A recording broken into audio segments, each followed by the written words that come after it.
बच्चों, हम पढ़ रहे हैं कक्षा 10 की गणित की पाठ्य पुस्तक का अध्याय 15 प्रायिकता। आज भाग 6 में हम हल करेंगे हमारी पाठ्य पुस्तक की प्रश्नावली 15.1 की प्रश्न संख्या 11 से 15 तक। हमेशा की तरह आपको अपनी नोटबुक तैयार रखनी है। हर एक प्रश्न के हल को ध्यान से समझते हुए नोट कर लेना है बच्चों, और बाद में बिना देखे एक बार फिर से हल करना है। हर एक प्रश्न के हल का अच्छे से अभ्यास आपको करना है। आइए बच्चों, शुरू करते हैं। देखिए, प्रश्न संख्या 11। गोपी अपने जल जीव कुंड एक्वेरियम के लिए एक दुकान से मछली खरीदती है। दुकानदार एक टंकी जिसमें 5 नर मछली और 8 मादा मछली हैं में से एक मछली यादृच्छिया उसे देने के लिए निकालती है। देखिए आकृति 15.4। हमारी पाठ्य पुस्तक की आकृति 15.4 को देखिए। दुकानदार क्या कर रही है, एक टंकी जिसके अंदर ध्यान दीजिएगा 5 नर मछली है और 8 मादा मछली है, यानी इस टंकी में कुल मिलाकर 13 मछलियां हैं। इन 13 मछलियों में से एक मछली यादृच्छिया निकालती है। किसको देने के लिए? गोपी को देने के लिए। हमसे पूछा गया है इसकी क्या प्रायिकता है कि निकाली गई मछली नर मछली है। इसके कितने चांसेज है, इसकी प्रायिकता क्या है कि गोपी को जो मछली मिलने वाली है वो नर मछली है, या हम यूँ कह सकते हैं कि दुकानदार द्वारा निकाली गई मछली नर मछली है। आइए बच्चों देखिए, हल देखते हैं प्रश्न संख्या 11 का। तो प्रश्न संख्या 11 के हल में सबसे पहले हम लिखेंगे 5 नर मछली तथा 8 मादा मछली वाली टंकी से एक मछली यादृच्छिया निकालने पर कुल संभावित परिणाम कुल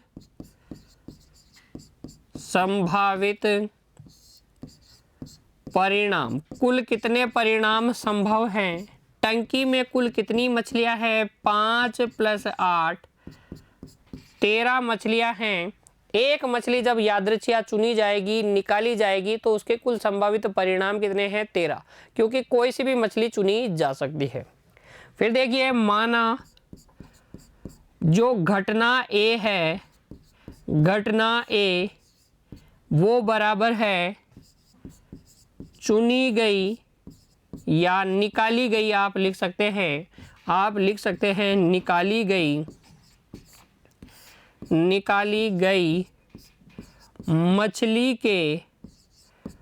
मछली का नर मछली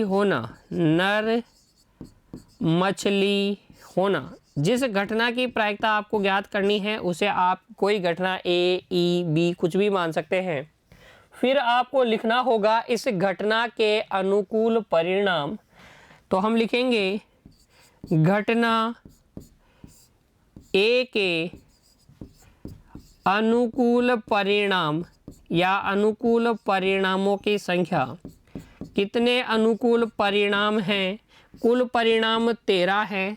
13 में से ऐसे कितने परिणाम हैं जिनमें निकाली गई मछली कैसी हो? नर मछली हो। 13 में से नर मछली कितनी है? 5 नर मछली है। तो अनुकूल परिणामों की संख्या हो गई 5। फिर हम लिखेंगे सूत्र, क्योंकि किसी घटना ई के घटित होने की प्रायिकता, प्रोबेबिलिटी ऑफ इवेंट ई, वो होती है ई के अनुकूल परिणाम बटे कुल परिणाम, ई के अनुकूल परिणाम बटे कुल परिणाम। अतः बच्चों घटना एक की प्रायिकता अर्थात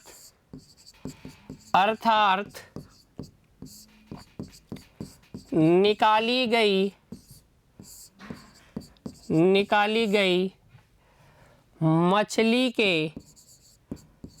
मछली के नर मछली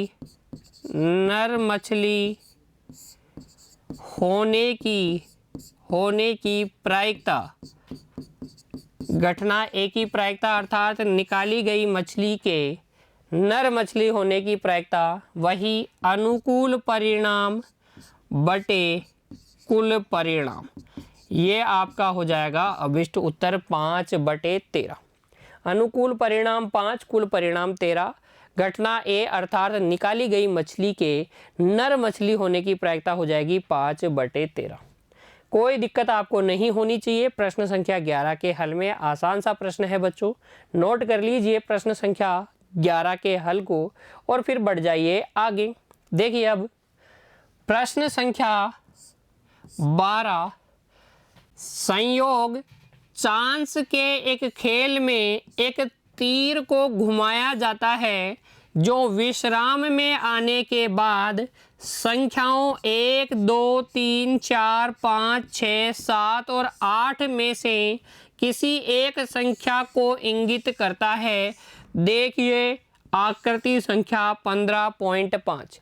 हमारी पाठ्य पुस्तक की आकृति संख्या 15.5 को देखिए बच्चों। इस आकृति को देखिए, इसमें देखिए इस प्रकार से संख्याएं लिखी हुई है 1, 2, 3, 4, 5, 6, 7 और 8 और एक ये एरो है, एक तीर है। इस तीर को घुमाया जाता है और विश्राम में आने के बाद में ये तीर रुक सकता है इन संख्याओं के सामने।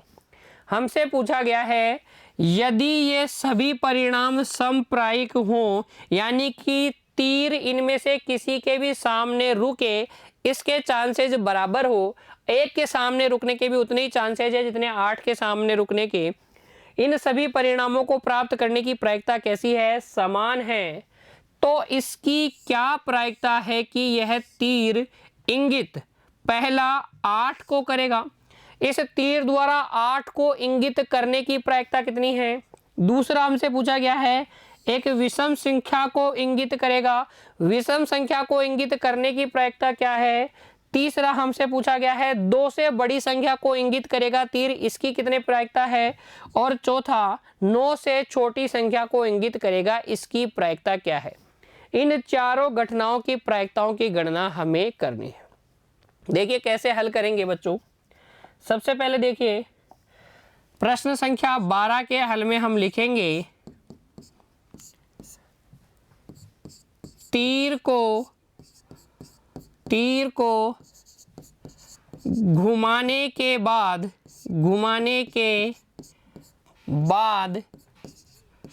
विश्राम में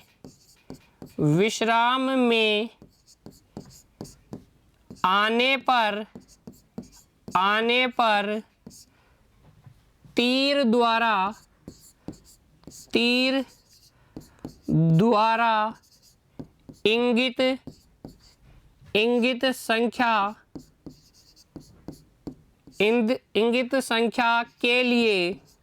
तीर द्वारा इंगित संख्या के लिए कुल संभावित परिणाम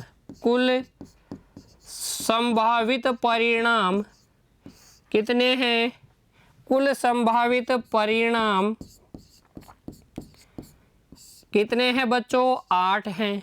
कौन कौन से परिणाम हैं? देखिए ये तीर 1 इंगित कर सकता है, या 2 करेगा, या 3 करेगा, या 4, या 5, या 6, या 7, या 8। इन 8 संख्याओं में से ही किसी एक संख्या को इंगित करेगा। तो तीर को घुमाने के बाद विश्राम में आने पर तीर द्वारा इंगित संख्या के लिए कुल संभावित परिणाम कितने हैं? 8।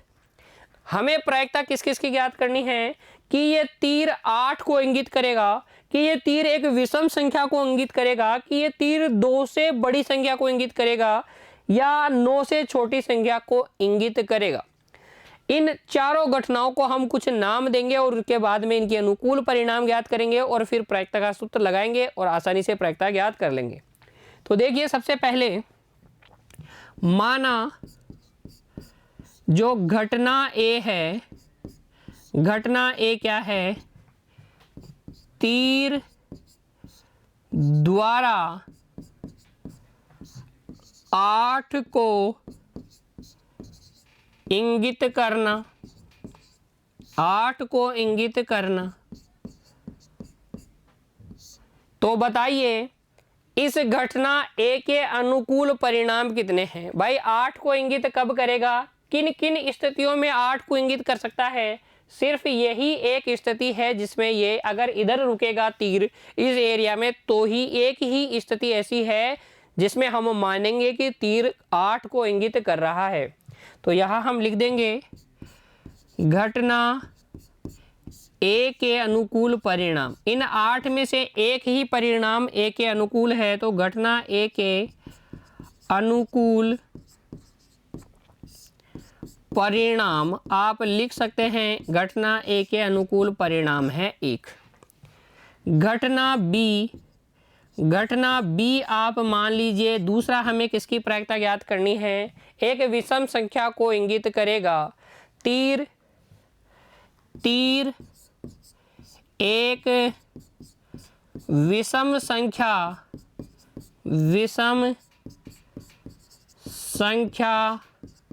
को इंगित करेगा। घटना बी क्या है, तीर एक विषम संख्या को इंगित करेगा। इन 8 परिणामों में से उन परिणामों की संख्या बताइए जो कि विषम है, जब तीर विषम संख्या को इंगित कर रहा है। देखिए, अगर तीर इस 1 पे रुका तो हम कहेंगे कि तीर द्वारा विषम संख्या इंगित की गई है। 3 पे रुका तब भी हम यही कहेंगे, 5 पे रुका तब भी हम यही कहेंगे, 7 पे रुका तब भी हम यही कहेंगे। तो ये 1, 2, 3 और 4 ऐसे परिणाम हैं जिनमें तीर विषम संख्या को इंगित कर रहा है। इसलिए हम लिखेंगे यहाँ से फिर आगे, घटना बी के अनुकूल परिणाम, इन 8 परिणामों में से 4 परिणाम ऐसे हैं जो घटना बी के अनुकूल है। उसके बाद में घटना सी, घटना सी देखिए, आप मान लीजिए 2 से बड़ी संख्या को इंगित करेगा। तीर 2 से बड़ी संख्या को इंगित करेगा। लिखेंगे सी घटना है तीर 2 से बड़ी संख्या को इंगित करेगा। अब देखिए 8 परिणामों में से ऐसे कितने परिणाम हैं जिनमें तीर 2 से बड़ी संख्या को इंगित कर रहा है। 2 से बड़ी में 2 को इंक्लूड नहीं करना है। तो ये जो परिणाम है बच्चों, देखो ये 3, 4, 5, 6, 7 और ये 8, ये 6 ऐसे परिणाम हैं जिनमें तीर क्या कर रहा है, 2 से बड़ी संख्या को इंगित कर रहा है। तो यहाँ से आप लिख सकते हैं फिर आगे, घटना सी के अनुकूल परिणाम, घटना सी के अनुकूल परिणाम कितने हैं, 6। तथा अंत में चौथी घटना को आप मान लीजिए घटना डी, और घटना डी क्या है, 9 से छोटी संख्या को इंगित करेगा। तीर द्वारा 9 से छोटी संख्या को इंगित करना। डी क्या है, तीर द्वारा 9 से छोटी संख्या को इंगित करना। तीर द्वारा 9 से छोटी संख्या को इंगित करना। ठीक है, अब 9 से छोटी संख्या को इंगित करने के अनुकूल परिणाम क्या है? देखिए, घटना डी के अनुकूल परिणाम लिख दीजिए। घटना डी के अनुकूल परिणाम कितने हैं? सारे के सारे ही, ये सारे परिणाम ही कुछ भी आए जो तीर है वो 9 से छोटी संख्या को ही इंगित कर रहा होगा। ये सारे के सारे परिणाम ही क्या हैं? घटना डी के अनुकूल है। घटना डी को हम कहेंगे निश्चित घटना। ठीक है, तो यहाँ अनुकूल परिणाम हो गए 8। फिर हम लिखेंगे क्योंकि किसी घटना ई के घटित होने की प्रायिकता पीई, ये होती है बच्चों ई के अनुकूल परिणाम बटे अभिप्रयोग के कुल परिणाम। सूत्र का प्रयोग करेंगे और प्रायिकताएं निकाल लेंगे। अतः सबसे पहला, तीर द्वारा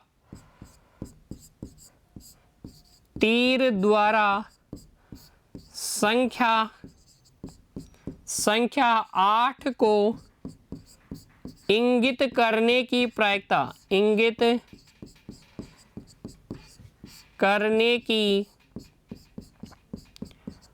प्रायिकता वो हो जाएगी प्रायिकता ए के अनुकूल परिणाम है 1, कुल परिणाम है 8।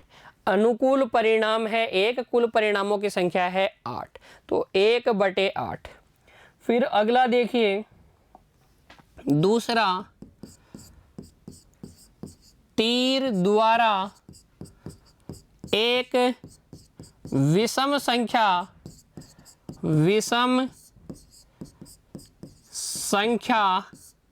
को इंगित करने की प्रायिकता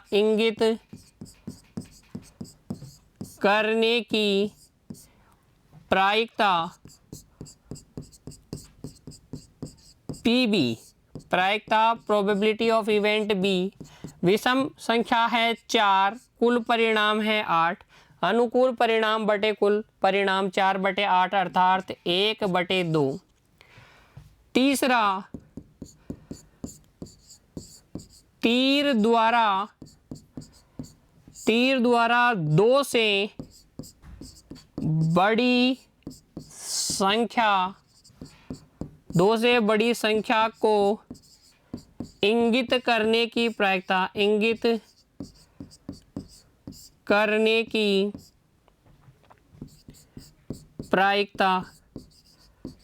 वो कितनी है? वो हो जाएगी प्रायिकता घटना सी की अनुकूल परिणाम 6, कुल परिणाम कितने हैं बच्चों? 8। देखिए, अनुकूल परिणाम कितने हैं?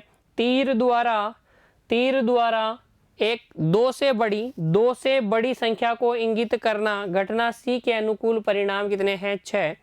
प्रायिकता हो जाएगी अनुकूल परिणाम बटे कुल परिणाम 6/8, यानी कि 3/4 तथा चौथी जो घटना थी 8 से, बच्चों चौथी घटना क्या थी? 9 से छोटी संख्या को इंगित करेगा। तीर द्वारा 9 से छोटी संख्या इंगित करना, तो उसकी प्रायिकता लिखेंगे अब हम। चौथा, तीर द्वारा 9 से छोटी संख्या को इंगित करने की प्रायिकता वो हो जाएगी प्रायिकता घटना डी की अनुकूल परिणाम 8, कुल परिणाम 8 बराबर 1। आप चाहें तो ब्रैकेट में लिख सकते हैं इस प्रकार की घटना जिसकी प्रायिकता 1 हो निश्चित घटना कहलाती है। तो यहाँ आप ब्रैकेट में निश्चित घटना लिख सकते हैं। नोट कर लीजिए बच्चों, प्रश्न संख्या 12 के हल को, किसी प्रकार की कोई इसमें दिक्कत नहीं है। प्रायिकता का कोई भी प्रश्न कठिन आपके लिए नहीं होगा अगर आपने कुल संभावित परिणाम ज्ञात कर लिए और जिस घटना की आपको प्रायिकता ज्ञात करनी है उसके अनुकूल परिणाम ज्ञात कर लिए। सीधा सा हम घटना को किसी नाम देंगे, उसके अनुकूल परिणाम लिख लेंगे, प्रायिकता का सूत्र लगाएंगे और हर एक घटना की प्रायिकता ज्ञात कर लेंगे। नोट कर लीजिए, नोट कर लीजिए बच्चों, और फिर बढ़ जाइए अगले प्रश्न की ओर। देखिए अब प्रश्न संख्या 13, एक पासे को एक बार फेंका जाता है, एक पासा है उसको एक बार फेंका जाता है, निम्नलिखित को प्राप्त करने की प्रायिकता ज्ञात कीजिए। सबसे पहले हमें ज्ञात करनी है एक अभाज्य संख्या को प्राप्त करने की प्रायिकता, फिर 2 और 6 के बीच स्थित कोई संख्या को प्राप्त करने की प्रायिकता, और तीसरा एक विषम संख्या को प्राप्त करने की प्रायिकता। सबसे पहले समझिए कि अभाज्य संख्या किसे कहते हैं, जिसके केवल और केवल याद कीजिए बच्चों, अभाज्य संख्या की परिभाषा केवल और केवल 2 गुणनखंड हो।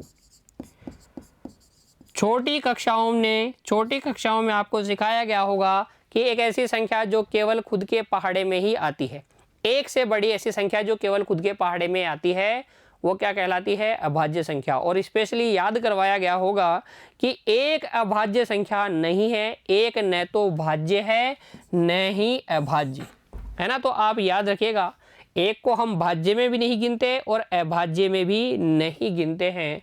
हमें एक अभाज्य संख्या की प्रायिकता ज्ञात करनी है। अभाज्य संख्याएं कौन कौन सी होती हैं, 2 हो गई, 3 हो गई, 5 हो गई, 7 हो गई, 11, 13 ऐसी संख्याएं, एक से बड़ी ऐसी संख्याएं जो एक से बड़ी ऐसी प्राकृतिक संख्या है, इस प्रकार से कहूँगा तो ज़्यादा उचित रहेगा। एक से बड़ी ऐसी प्राकृतिक संख्याएं जो केवल खुद के पहाड़े में ही आती हैं वो क्या कहलाती हैं, अभाज्य संख्या। हमें एक पासे को फेंकने पर एक अभाज्य संख्या प्राप्त करने की प्रायिकता ज्ञात करनी है, 2 और 6 के बीच की कोई संख्या प्राप्त करने की प्रायिकता ज्ञात करनी है और एक विषम संख्या प्राप्त करने की प्रायिकता ज्ञात करनी है। देखिए बच्चों, प्रश्न संख्या 13 का हल में आप लिखेंगे सबसे पहले जो अभिप्रयोग है उसके कुल परिणाम। तो लिखेंगे एक पासे को फेंकने पर कुल संभावित परिणाम कितने हैं, कुल संभावित परिणाम हैं 6। कौन कौन से 6 परिणाम प्राप्त हो सकते हैं, या तो आपको पासे को फेंकने पर 1 प्राप्त हो सकता है, या 2, या 3, या 4, या 5, या 6। ठीक है, तो इन्हीं 6 परिणामों में से कोई एक परिणाम आपको प्राप्त होता है। फिर हमें जिन घटनाओं की प्रायिकता ज्ञात करनी है उन्हें मान लेते हैं, माना घटना ए। घटना ए क्या है, एक अभाज्य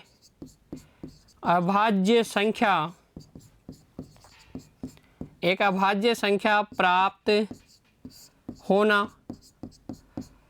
बताइए इन 6 परिणामों में से अभाज्य संख्या प्राप्त होने के अनुकूल परिणाम कौन कौन से हैं।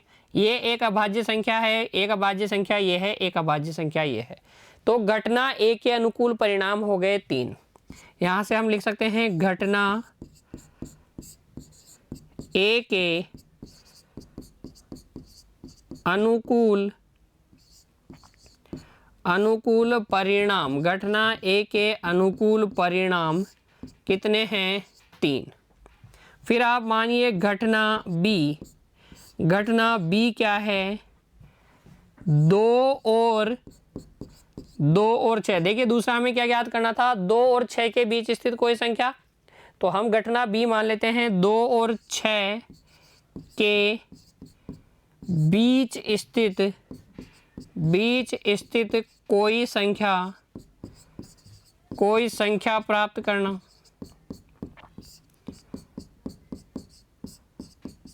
कोई संख्या प्राप्त करना। तो 2 और 6 के बीच में कौन कौन है, 3, 4 और 5 हैं। क्या है, 3, 4 और 5।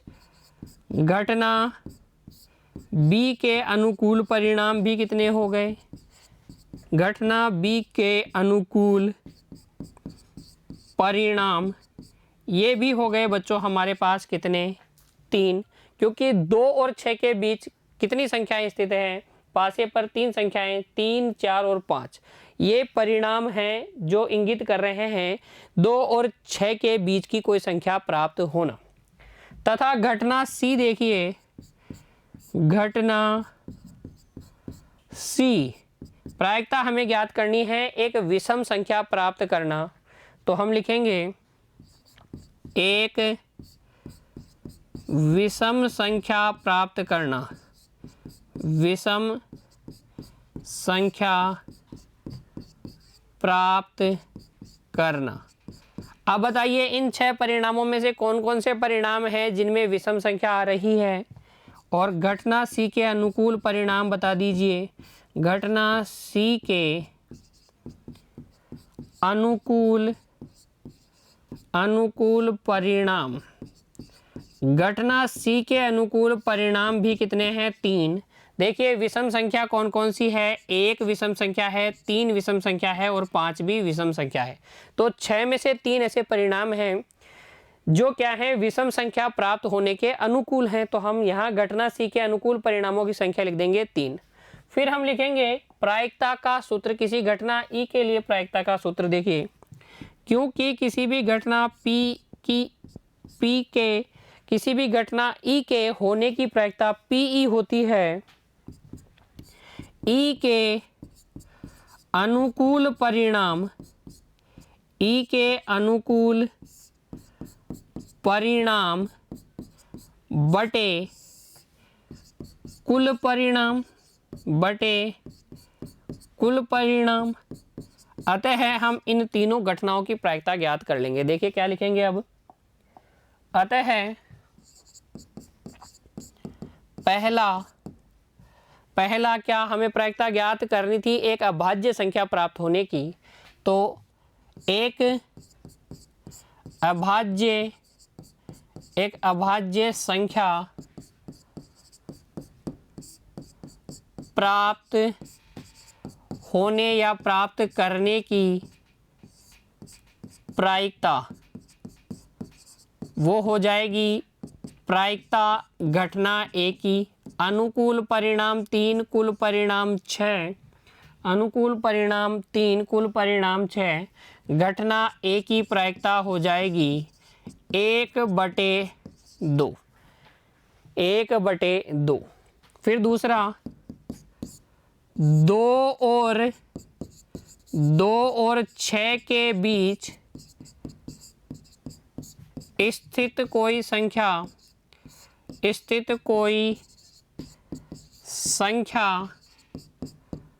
प्राप्त होने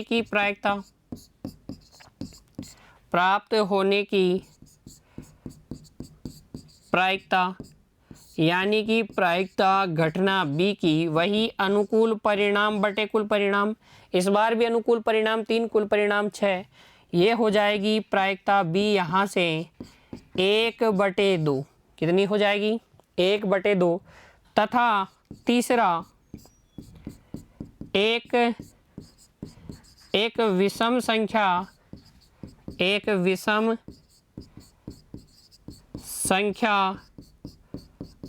प्राप्त होने की प्रायिकता सी, घटना सी की प्रायिकता वही अनुकूल परिणाम बटे कुल परिणाम, विषम संख्या प्राप्त होने के अनुकूल परिणाम 3, कुल परिणाम 6। तो यहाँ से घटना सी की प्रायिकता हो जाएगी 1/2। आप इन तीनों घटनाओं ए, बी और सी के लिए कह सकते हैं कि ये तीनों घटनाएं समप्रायिक हैं, क्योंकि तीनों के घटित होने की प्रायिकता कितनी है, 1/2। प्रश्न संख्या 13 का हल आपको इतना ही लिखना है। प्रश्न संख्या 13 का हल नोट कर लीजिए बच्चों। इस प्रकार से आपको अपनी नोटबुक में प्रश्न संख्या 13 को हल करना है, इतना ही लिखना है। आगे अगर आप विशेष जानकारी लिखना चाहते हैं तो लिख सकते हैं कि घटना ए और बी और सी की प्रायिकता 1/2 है, अतः तीनों घटनाएं कैसी हैं, समप्रायिक घटना है। लिखने की वैसे कोई अतिरिक्त आवश्यकता आपको है नहीं, लेकिन लिख भी सकते हैं बच्चों, ठीक है। फिर बढ़िए अगले प्रश्न की ओर। देखिए अब प्रश्न संख्या 14। 52 पत्तों की अच्छी प्रकार से फेंटी गई एक गड्डी में से एक पत्ता निकाला जाता है। ताश की गड्डी है बच्चों, 52 पत्तों की अच्छी तरीके से फेंटी गई है, मतलब कौन सा पत्ता कहाँ है हमें नहीं पता है। निम्नलिखित को प्राप्त करने की प्रायिकता ज्ञात कीजिए। हमसे पूछा गया है कि अगर एक पत्ता निकाला जाता है 52 पत्तों की अच्छी प्रकार से फेंटी गई गड्डी में से, तो पत्ता लाल रंग का बादशाह होगा। फिर एक फेस कार्ड अर्थात तस्वीर वाला पत्ता होगा, लाल रंग का तस्वीर वाला पत्ता होगा, पान का गुलाम होगा, हुकुम का पत्ता होगा, एक ईंट की बेगम होगी। तो हमें ताश के बारे में बहुत सारी नॉलेज इकट्ठी कर लेनी चाहिए बच्चों। देखिए फिर हम इस प्रश्न को हल करेंगे। सबसे पहले ताश की जो गड्डी होती है बच्चों, 52 पत्तों वाली गड्डी, उसके लिए मैं आपको बता देता हूं कि इसमें 2 कलर के कार्ड होते हैं। 26 इसके अंदर लाल कार्ड होते हैं और 26 इसके अंदर काले रंग के कार्ड होते हैं। इन 26 में से 13 एक प्रकार के होते हैं और 13 दूसरे प्रकार के होते हैं। ये जो 13 लाल पत्ते होते हैं, इन पर इस प्रकार का एक चिन्ह बना होता है जिसे हम कहते हैं ईंट का पत्ता। तो 13 पत्ते इनमें ईंट के होते हैं और 13 पत्ते इस प्रकार से लाल पान या जिसे हम दिल कहते हैं हार्ट के होते हैं। लिख देता हूं मैं यहाँ, लाल पान भी लिख सकते हो आप, दिल भी लिख सकते हो। वैसे लाल पान बोला जाता है लोकल साधारण में। अगर आप किसी ताश खेलने वाले खिलाड़ी से मिलेंगे तो वो आपको लाल पान ही बोलेगा। अगर वो इंग्लिश मीडियम का है तो वो बोलेगा कि ये हार्ट है, तो मैं हिंदी में दिल लिख रहा हूँ। लाल पान भी आप इसे कह सकते हैं, लाल पान। ठीक है, तो 13 लाल पान होते हैं और 13 ईंट होती है लाल कलर की। और कालों में देखिए वही 13 के 2 ग्रुप होते हैं। एक तो इस प्रकार का पान के जैसा ही होता है लेकिन उसके कुछ पूंछ जैसा लगा हुआ होता है। बच्चों देखिए यहाँ अंतर समझिए। ये काले जो पान के पत्ते जैसा है इसे हम कहते हैं, ये 13 होते हैं, इसे हम कहते हैं हुकुम। क्या कहते हैं? हुकुम। ठीक है, और इस प्रकार के 3 पत्तियों वाली एक ताश की गड्डी होती है जिसे हम कहते हैं 13। इसके अंदर ताश की गड्डी में इस प्रकार की 13 पत्तियां होती है बच्चों, ताश की गड्डी नहीं, 13 पत्तियां होती हैं जिसे हम क्या कहते हैं? चिड़ी कहते हैं। क्या कहते हैं? चिड़ी कहते हैं। अब समझिएगा ये जो 13 ताशें हैं वो सारी 13 ताशें कैसी होती है? ईंट की होती है 13, लाल पान की 13, हुकुम की 13, चिड़ी की 13। इतनी बात समझ में आ गई। फिर उसके बाद में समझिए आगे, ये जो 13 ईंट हैं इनमें से एक ताश पे लिखा होता है 1, दूसरी पे 2, फिर 3। अच्छा, एक कभी भी नहीं लिखा होता बच्चों, ध्यान दीजिएगा। एक की जगह ए लिखा जाता है, एक की जगह क्या लिखा जाता है? ए। एक किसी भी ताश पर नहीं लिखा जाता। मैंने यहाँ जो गलती की वो आप अपने माइंड से इरेज कर दीजिए उसे। एक किसी भी ताश पे कभी नहीं लिखा जाता, इक्का जो होता है उस पे ए लिखा होता है। फिर देखिए आगे, 4 होगा, 5 लिखा होगा, 6 लिखा होगा, 7 लिखा होगा, 8 लिखा होगा, 9 लिखा होगा, 10 लिखा होगा, 11, 12, 13 भी नहीं लिखा हो जाता। जे, के और क्यू लिखा जाता है। ये इस प्रकार के 13 ईंट के होते हैं, 13 ही लाल पान की होती हैं, यही 13 हुकुम का चिन्ह लगा होता है और इन 13 पर चिड़ी का चिन्ह लगा होता है। तो हर एक 52 की 52 ताशें आपको पता चल गई। ए ईंट वाला इक्का, लाल पान वाला इक्का, हुकुम वाला इक्का और बच्चों चिड़ी वाला इक्का। तो अगर मैं बात करूं इक्के की तो कितने होते हैं? 4। ठीक है, ऐसे ही मैं बात करूं दो कितनी ताशों पे लिखा होता है? 4। 3 भी 4 ताशों पे लिखा होता है, 4 भी 4 ताशों पर। इसी तरीके से जे भी 4 ताशों पर लिखा होता है, के भी 4 ताशों पे लिखा होता है और क्यू भी 4 ताशों पर। ये 13 तरीके की ताशें हैं। ठीक है, ए वाली 4, 2 वाली 4, 3 वाली 4, इस तरीके से। समझ में आया आपको ताशों का विवरण? इस प्रकार का अगर आपको ताशे के बारे में नॉलेज है तो आप बता सकते हैं, आप हल कर सकते हैं प्रश्न संख्या 14 को आसानी से। देखिए सबसे पहले लाल रंग का बादशाह, बादशाह कितने होते हैं? 4 होते हैं। कौन कौन से? देखिए एक तो ये ईंट वाला बादशाह, मैंने जैसा कि आपको बताया, एक ये लाल पान वाला बादशाह, एक ये हुकुम वाला बादशाह, ठीक है, और उसके बाद में एक ये चिड़ी वाला बादशाह। इनमें से ये 2 क्या होते हैं? लाल, और ये 2 क्या होते हैं? काले। तो 4 बादशाह होते हैं, जिनमें से पूरी ताश की गड्डी में 4 बादशाह होते हैं, जिनमें से 2 ही लाल रंग के बादशाह होते हैं। तो अगर हम देखें तो इसके अनुकूल 2 परिणाम हैं।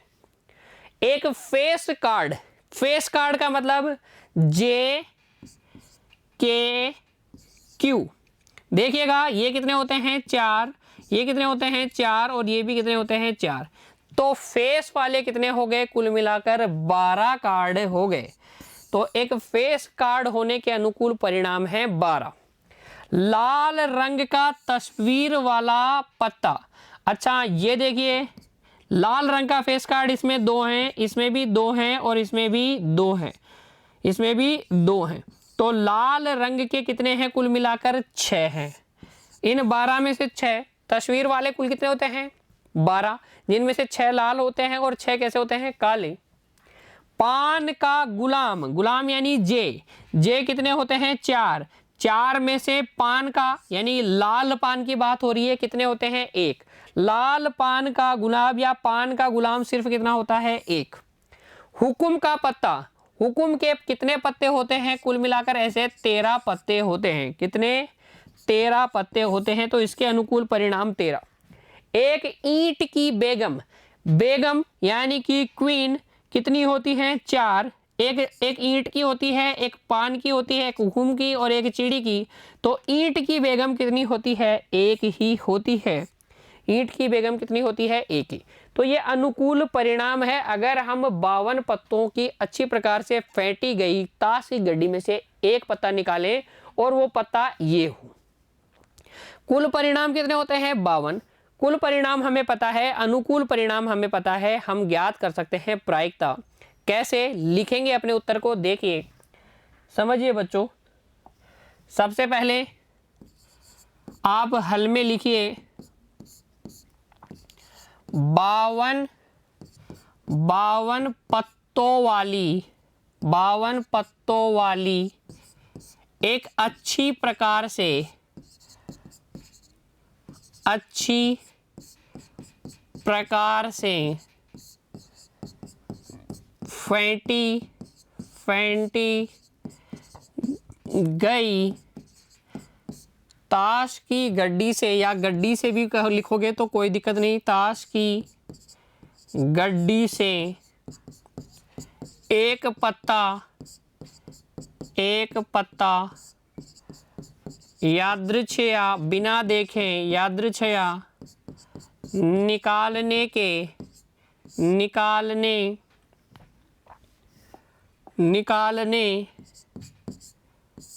के कुल संभावित परिणाम।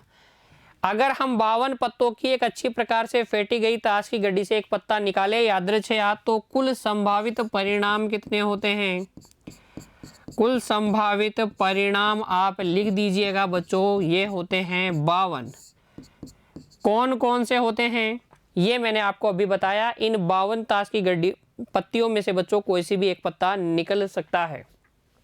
फिर देखिए, क्योंकि किसी घटना ई के घटित होने की प्रायिकता क्या होती है? ई के अनुकूल परिणाम बटे अभिप्रयोग के कुल परिणाम, अभिप्रयोग के कुल परिणाम। ठीक है,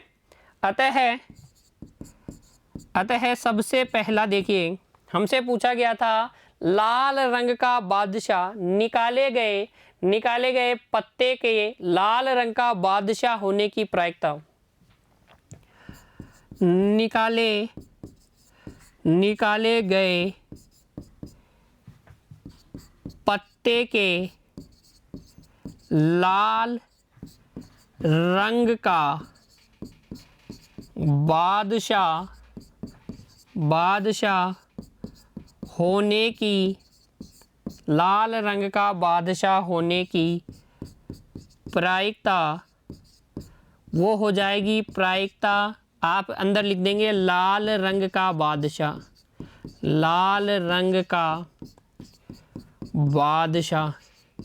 कुल कितने किंग होते हैं बच्चों? 4, लेकिन लाल रंग के कितने होते हैं? 2।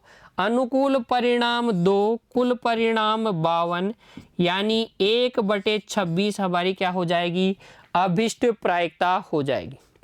उसके बाद में अगला देखिए, दूसरा हमें ज्ञात करना है निकाले गए पत्ते का एक फेस कार्ड होना, तस्वीर वाला पत्ता होने की प्रायिकता। निकाले गए पत्ते का एक तस्वीर वाला पत्ता होने की प्रायिकता,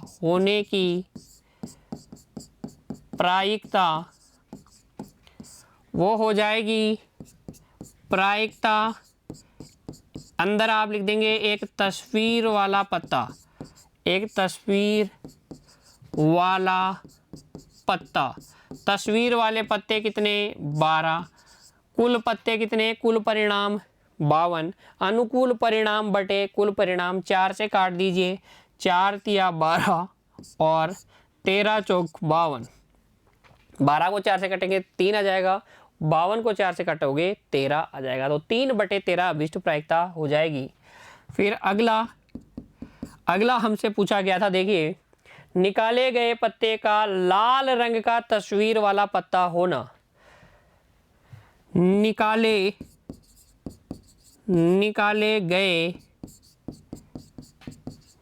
पत्ते का लाल रंग वाला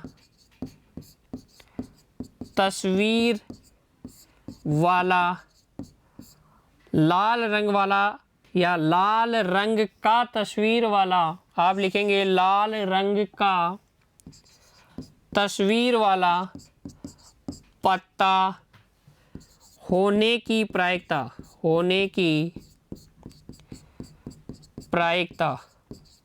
वो आप लिखेंगे प्रायिकता लाल रंग का तस्वीर वाला पत्ता। देखिए, कुल तस्वीर वाले पत्ते होते हैं 12, उनमें से 6 होते हैं लाल रंग के तस्वीर वाले पत्ते। तो अनुकूल परिणाम 6, कुल परिणाम 52। 2 से काटेंगे तो 2 तिया 6 और ये हो जाएगा 26। तो 3/26 क्या हो जाएगी? अभिष्ट प्रायिकता हो जाएगी। उसके बाद में हमें ज्ञात करना है बच्चों, देखिए प्रायिकता किसकी? पान का गुलाम कितना? 1। गुलाम हमारे पास कितने होते हैं? 4 होते हैं, जिनमें से एक ईंट का होता है, एक पान का, एक हुकुम का और एक चिड़ी का। तो पान का गुलाम होने के अनुकूल परिणाम है 1। तो हम लिखेंगे आगे चौथा, देखिए, निकाले गए पत्ते का पान का गुलाम होने की प्रायिकता, पान का गुलाम होने की प्रायिकता, पान का गुलाम अनुकूल परिणाम 1, कुल परिणाम 52। तो 1/52 अभिष्ट प्रायिकता। फिर हमें ज्ञात करना है बच्चों हुकुम का पत्ता। हुकुम के कितने पत्ते होते हैं? 13 पत्ते होते हैं। तो आगे देखिए पांचवी घटना, निकाले गए पत्ते का हुक्म का पत्ता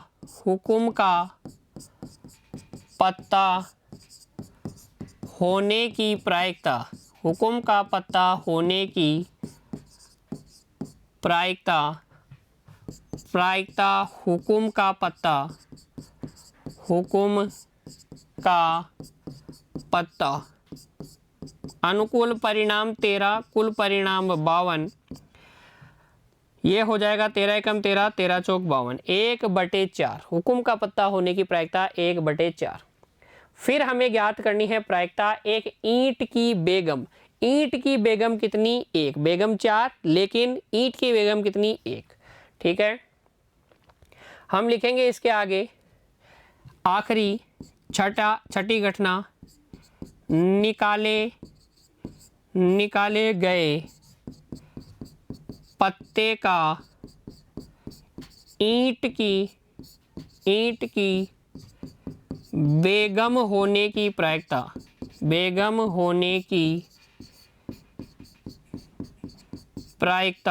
ईंट की बेगम होने की प्रायिकता,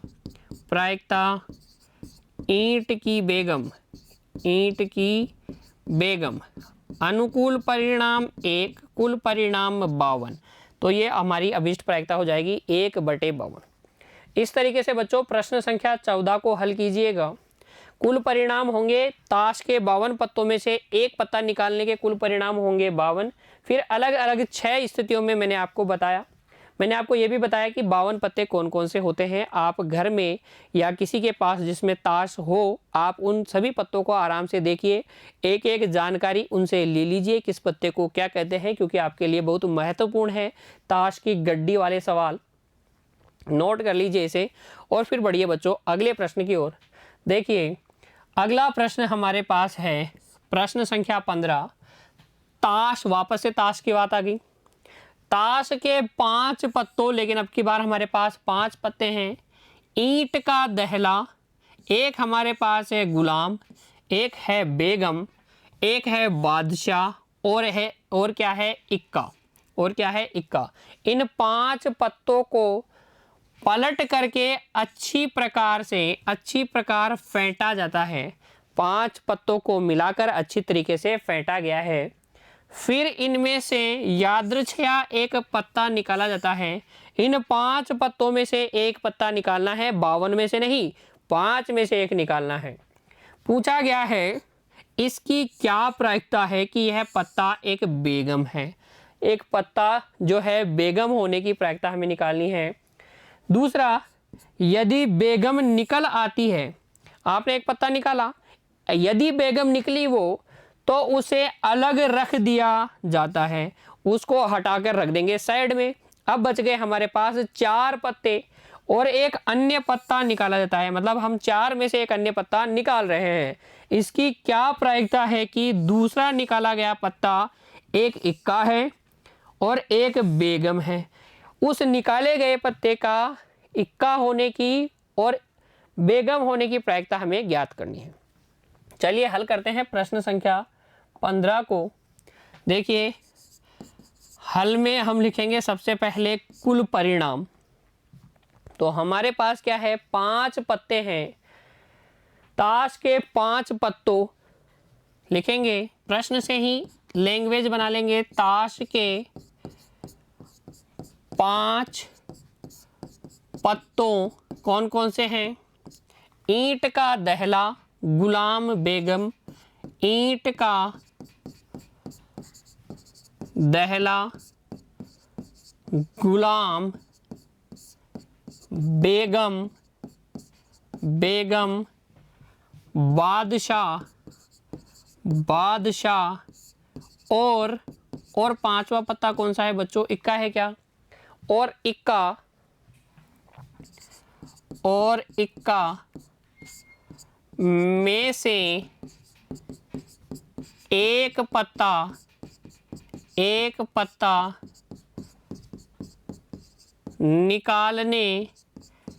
निकालने पर कुल संभावित परिणाम, कुल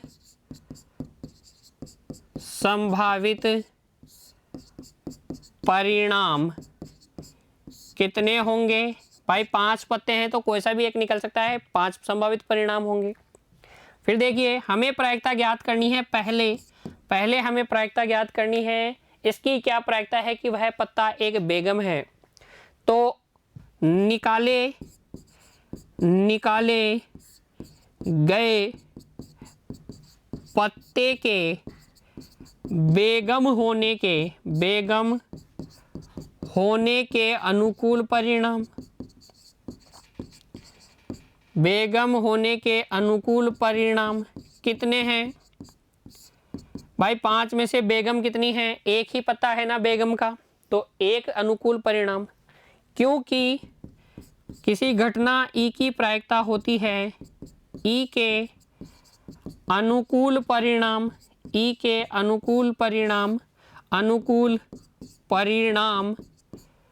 बटे कुल परिणाम अतः प्रायिकता बेगम, निकाले गए पत्ते का बेगम होने की प्रायिकता 1/5। फिर दूसरा हमसे पूछा गया था अगर बेगम निकल आती है, मतलब पहला जो पत्ता हमने निकाला वो किसका है? बेगम का है। उसको रख दीजिए साइड में, तो हम उसको साइड में रख देंगे। उसके बाद में एक पत्ता निकालेंगे, उस दूसरे निकाले गए पत्ते का एक इक्का होने की और एक बेगम होने की प्रायिकता हमें बतानी है। तो देखिए फिर इसके आगे दूसरे प्रश्न का जवाब देते हैं। यदि 5 पत्तों में से 5 पत्तों यानी कि ईंट का दहला बेगम, ईंट का दहला बेगम, गुलाम बादशाह और इक्का में से बेगम को अलग रख कर एक दूसरा पत्ता निकाला जाए, एक दूसरा पत्ता निकाला जाए, तब दूसरे निकाले गए पत्ते के लिए लैंग्वेज आपको बनानी पड़ेगी बच्चों। ये मैथमेटिक्स नहीं, आपको हिंदी लग रही होगी, लेकिन इस प्रकार की लैंग्वेज आपको लिखनी होगी अपने उत्तर में। देखिए यदि 5 पत्तों, कौन कौन से 5 पत्ते हैं? ईंट का दहला बेगम, गुलाम, बादशाह और इक्का में से बेगम को हम अलग रख दें, हटा दें और दूसरा पत्ता निकालें, तब दूसरे निकाले गए पत्ते के लिए कुल संभावित परिणाम